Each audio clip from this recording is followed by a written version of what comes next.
بسم اللہ الرحمن الرحیم۔ السلام علیکم۔ بچوں کی پرورش کے لیے 15 زبردست تدابیر۔ پیدائش کے بعد بچے کو پہلے نمک ملے پانی سے نیم گرم پانی سے نہلائیں، پھر اس کے بعد سادہ پانی سے غسل دیں تو بچہ پھوڑی اور پھنسیوں کی بیماریوں سے بچ جاتا ہے۔ بچوں کو دودھ پلانے سے پہلے روزانہ 2 سے 3 مرتبہ 1 انگلی شہد چٹا دیا کریں تو یہ بہت مفید ہے۔ بچوں کو جھولے میں جھلائیں یا بچھونے پر سلائیں یا گود میں سلائیں، ہر حال میں بچوں کا سر اونچا رکھیں۔ پیدائش کے بعد بچوں کو ایسی جگہ نہ سلائیں جہاں روشنی بہت تیز ہو، کیونکہ بہت تیز روشنی میں رہنے سے بچے کی نگاہ کمزور ہو جاتی ہے۔ گرمیوں میں ایئر کولر کی ڈائریکٹ کولنگ اور سردیوں میں ہیٹر کی ڈائریکٹ ہیٹنگ سے بچے کو دور رکھیں۔ دونوں صورتیں بچے کے لیے نقصان دہ ہیں۔ ختنہ جتنی چھوٹی عمر میں ہو جائے بہتر ہے، تکلیف بھی کم ہوتی ہے اور زخم بھی جلدی بھر جاتا ہے۔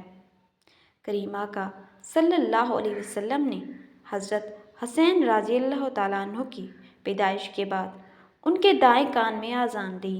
ترمذی شریف۔ دائیں کان میں اذان دینا اور بائیں کان میں اقامت یعنی تکبیر کہی جائے۔ ابو داؤد مسند احمد کی کتاب میں۔ رسول اللہ صلی اللہ علیہ وسلم کے پاس لڑکے اور لڑکیاں لائی جاتیں تو آپ صلی اللہ علیہ وسلم ان کے لیے برکت کی دعا کرتے، پھر گٹھی یعنی کھجور یا کوئی اور میٹھی چیز چبا کر لڑکے یا لڑکی کے منہ میں ڈال دیا کرتے تھے۔ صحیح مسلم۔ جب بچے کے مسوڑھے سخت ہو جائیں اور دانت نکلتے معلوم ہوں تو مسوڑھوں مرغی کی چربی ملا کریں اور روزانہ 1-2 مرتبہ مسوڑھوں پر شہد بھی ملا کریں اور بچے کے سر اور گردن پر تیل کی مالش کرتے رہا کریں۔ جب دودھ چڑھانے کا وقت آئے، بچہ کچھ کھانے لگے تو خبردار بچے کو کوئی سخت چیز نہ دیں، بلکہ نہایت ہی لطیف اور نرم اور جلد ہضم ہونے والی غذائیں بچے کو کھلائیں اور گائے یا بکری کا دودھ بھی پلاتے رہیں اور پھل وغیرہ بھی بچے کو کھلاتے رہیں۔ جس قدر ماں باپ کو مقدور ہو اس عمر میں اچھی خوراک دیں۔ اس عمر میں جو کچھ طاقت بدن میں آئے گی وہ تمام عمر کام آئے گی۔ بچوں کو مٹھائی اور کھٹائی کی عادت سے بچانا بہت ضروری ہے کہ یہ دونوں چیزیں بچوں کی صحت کے لیے بہت مضر اور نقصان دینے والی ہیں۔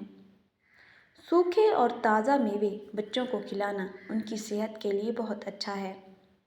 بچے کو پیمپر وغیرہ میں پیشاب یا پخانہ میں زیادہ دیر نہ رہنے دیں، اس سے ریشز کا خطرہ بڑھ جاتا ہے۔ بچوں کو نہلانے کے فوراً بعد AC روم میں ہرگز نہ لٹائیں، بلکہ پہلے اس کو کپڑے پہنا دیں۔ بچے کو دودھ پلانے کے فوراً بعد اچھالا نہ کریں۔ اللہ تعالیٰ سب کے بچوں کو صحت عطا فرمائے اور جو بہن بھائی بیمار ہیں انہیں بھی صحت عطا فرمائے۔